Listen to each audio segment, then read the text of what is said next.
Welcome to this explainer. Today, we're focusing on one of humanity's absolute most legendary inventions. I mean, it's a piece of tech so incredibly fundamental to our progress and so deeply embedded in human history that we literally use it as a figure of speech when we tell people not to reinvent it. I'm talking, of course, about the wheel.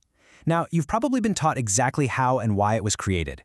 The classic story usually points straight to ancient Mesopotamia, right around 3500 BCE. It's painted as this brilliant, sudden spark of genius that allowed people to just start rolling carts across the open plains. But, well, as we're about to see, history has a funny way of surprising us. We're going to look at some completely fascinating new research that basically flips our foundational understanding totally upside down. Okay, let's dive into this. What if the wheel wasn't invented for transportation? Just take a second and let that question sink in. It sounds completely counterintuitive, doesn't it? I mean, when we think of a wheel, our brains immediately jump to movement. We think of vast distances being crossed and roads being traveled. But as the source material for today's explainer reveals, we might actually have the origin story of this groundbreaking invention entirely backwards. We are going to challenge literally everything we assume about why the wheel was actually brought into existence in the first place. Section 1. The transportation myth. Before we look at the new data, we really have to acknowledge a universal assumption we all seem to share about this ancient technology. We just assumed the wheel's original purpose was carts, wagons, and travel. We naturally picture early humans suddenly realizing, hey, we need to cross these vast plains, or we need to establish long trade routes. We imagine them domesticating beasts of burden, chopping down giant trees to carve out these massive wooden discs, and hitching the whole shebang together to build the very first carts. We inherently link the origin of the wheel with this grand desire for mobility and exploration. Basically, we assume its genesis was entirely about getting from point A to point B. But what if point A and point B were actually just a few feet apart? Which brings us to Section 2, a new engineering theory. A fascinating new study completely pivots away from the concept of travel and presents us with a radically different environment for the wheel's birth. Now, what's really interesting about this slide is that we are looking at a massive paradigm shift. On one hand, you have the old assumption, carts, wagons, and the open road. But on the other hand, the new study focuses on something entirely different, mining and construction. According to the research, the wheel may have first been created to solve a completely different engineering problem, one that actually had absolutely nothing to do with transportation as we know it. We're shifting our focus away from the broad, open horizon and looking down into the deep, claustrophobic trenches of an ancient work site. Let's break down exactly what that means.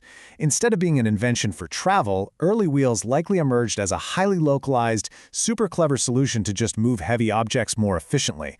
The recent study points us toward the Carpathian Mountains, roughly around 3900 BCE, right in the middle of the Copper Age. Think about the everyday frustrations these early miners were facing. They were dealing with crazy heavy copper ores and punishing manual labor in incredibly tight, confined, zigzagging mine shafts. I mean, dragging immense weight across rocky ground creates a ridiculous amount of friction, right? And trying to pull that weight out of a narrow pit is even worse. So the wheel wasn't designed to take someone to the next village over. It was designed to help exhausted workers pull a tremendously heavy load out of a dark, cramped mine shaft. It was a purely industrial tool, born totally out of heavy lifting necessity. Moving to Section 3, Evolution of a Breakthrough. So the crucial point is that this hyperlocal engineering fix didn't stay in the mines forever. An idea this powerful simply couldn't be contained to a single construction trench. The evolution happened in distinct phases. Step 1 started with solving the heavy lifting problem in mining. This was the true origin, a localized, highly specific life hack using early rollers to deal with immense weight in a super constrained space.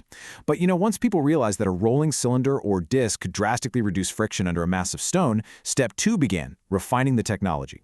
They started tweaking the design. They figured out how to attach wheels to a solid axle, improve the materials, and really began to see its broader potential outside the mine.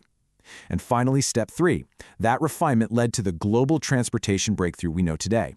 Over centuries, this brilliant innovation broke free from the mines and evolved into one of humanity's greatest technological leaps.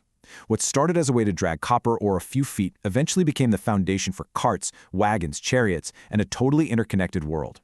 And that brings us to Section 4, the innovation question.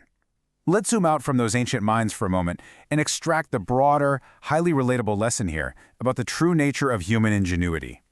It's a powerful reminder that history's biggest inventions begin as solutions to everyday challenges.